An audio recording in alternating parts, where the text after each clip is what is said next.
Good afternoon, everyone. It's 2 o'clock in the east, 11 out west, and the Liberty Power Hour is on. Welcome to a brand new episode of Freedom Watch, streaming live from the highly acclaimed Strategy Room on FoxNews.com. I'm Judge Andrew Napolitano, your host. We'll discuss the issues that profoundly affect your freedom, your civil liberties, your financial liberties, your right to have a government that stays within the confines of the Constitution. We have another excellent lineup for you today, including, of course, Congressman Ron Paul, Daniel Hannan, Lou Rockwell, Thomas Woods, Radley Balco, and Shelley Roche. I encourage you to be part of the show. Shelley, as you know, is always on hand, whether you can see her or not.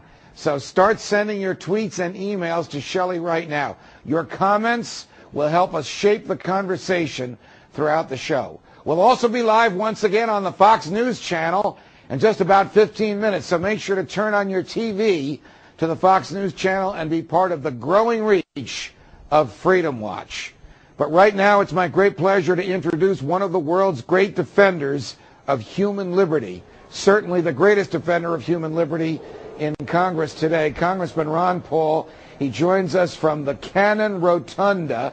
That's the rotunda of one of the House office buildings. Congressman Paul, always a pleasure. It's my favorite part of the week. Welcome back to Freedom Watch. Thank you, Judge.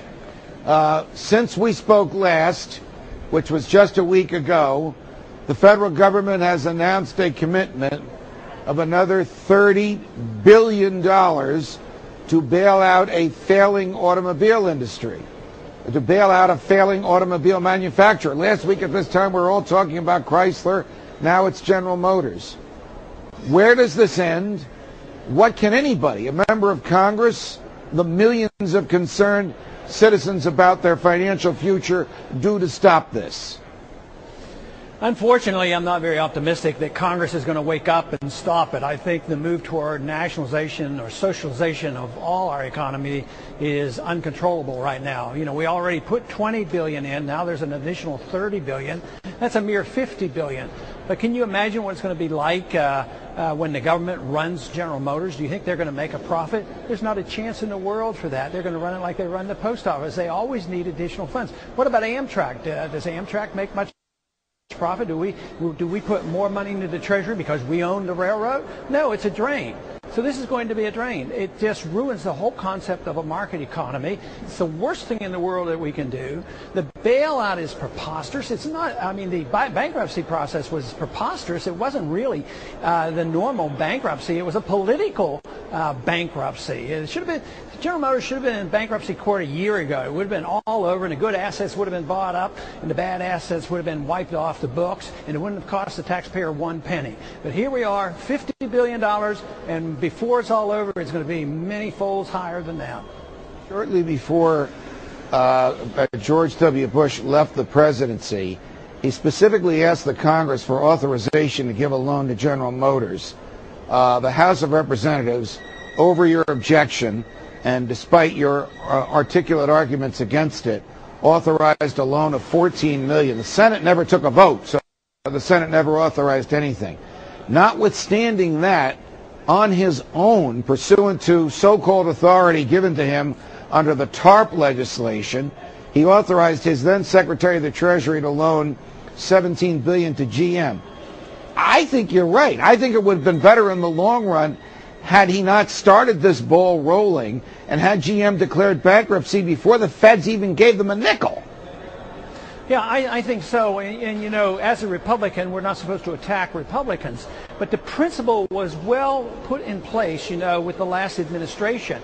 You know, if you give $1 billion in bailout and you set the stage and then later on you appropriate $49 billion more, the principle was endorsed by the Republicans, in the last administration. So that is why it's so important to deal with this in precise principles. Because if you give just open up the crack in the door, this is what happens. It's expected. So the crack in the door now is that we can nationalize anytime a company gets into trouble. So it's going to go on and on. There'll be other companies in other industries. I mean, do we own insurance companies? Do we own the banks?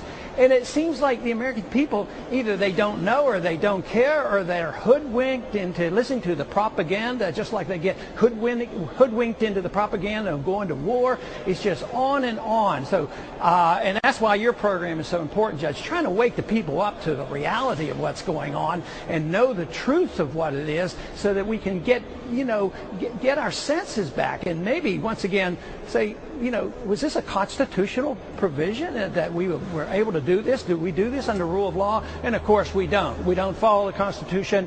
We do what we want, so we spend money endlessly, and that is why we can expect this crisis to be magnified. We are turning this financial crisis into a currency crisis, and that is coming within the next year or two, is my estimation. I'll ask you about H.R. 1207 in a minute, but before I do, it's funny you mentioned Amtrak. We did a little research yesterday. There's a quote from President Nixon or someone in his behalf in the White House in 1970 saying, "Don't worry that we're nationalizing the Pennsylvania Railroad and the New York Central Railroad. This is only going to be for about 3 years. In 3 years, they'll be profitable, and we'll sell them to investors, and everybody will be happy." And of course, we all know what happened. That's 40 years ago. We still own Amtrak, and we have poured billions into them. But my question is this: do we become so inured to this that we forget what's happening? Do we take for granted that Amtrak is there and forget that it's a drain on the economy and the Treasury, and forget that it was only supposed to be a temporary experiment? Sure, they will forget if they get a little bit of benefits from it. No matter how much we lose, they would like to forget and not address it, and that's what happens. But that's why it won't end until the currency crisis comes and the country is declared totally bankrupt. Just think of the difference in attitude compared to how the courts ruled with Truman taking over the steel mills in the early 1950s. At least there were a few people who said, hey, is he supposed to do this? Does he have the right to do this? Where's his authority? It goes to the courts, and the court says, this is unconstitutional. Now nobody even asks the question. It's not going to go. Do you think we're going to go to the court and ask whether it was constitutional to buy up General Motors?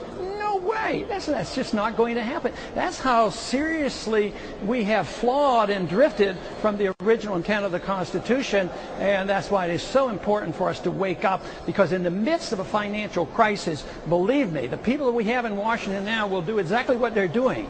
They will want more government, more regulations, and they're talking about the super regulator who's going to be international, IMF. They want another international currency to solve the problem of the dollar with an international currency. So they're moving in the wrong direction. That's why we're in a real desperate struggle now does the Congress, the people. Do members of Congress, even big government types in both parties, take umbrage when the president does these things on his own without even arguably any specific legislation authorizing it? Look, you and I believe that such legislation would be unconstitutional. But do they get mad when he doesn't even bother to ask for it? It just does this on his own? No, they never ask, and they just try to justify it in their own mind. And the pragmatism rules. Well, it would be so much worse if you had deflation, and they're scary. That will give us depression and all these things. That they scare the people. Fear is a powerful weapon that politicians always use, both in foreign policy and economic policy. Build up fear, and then the people get scared, and if you don't go along with the government, you become unpatriotic, un-American. And the idea that you're not a strict constitutionalist isn't really of any importance. They turn it around and say, well, if you're a strict constitutionalist, you don't care about the people, and you don't care about helping people and sorting out the problems. We have a little treat coming for you, Congressman Paul. We're going to be simulcast on the Fox News channel. My colleague Trace Gallagher. Fox News is in a commercial break at the moment, but we'll be going live with them in just a moment as Trace Gallagher and his crew from Live Desk have moved into our studios. And so I do remind everyone watching us on Freedom Watch on the Strategy Room on foxnews.com, if you're near television, turn it on to Fox News channel, because you'll be able to see, believe it or not, 2 Judge Napolitanos, 2 Ron Pauls, and 2 Trace Gallagher. Too much is what it is. too many people. And it's a great conversation you're having with Ron Paul right now. We're going to jump in on this. And Mr. Paul, thank you very much for being here. The question that I have, Judge, and we're going to go over this more, is about what you sent me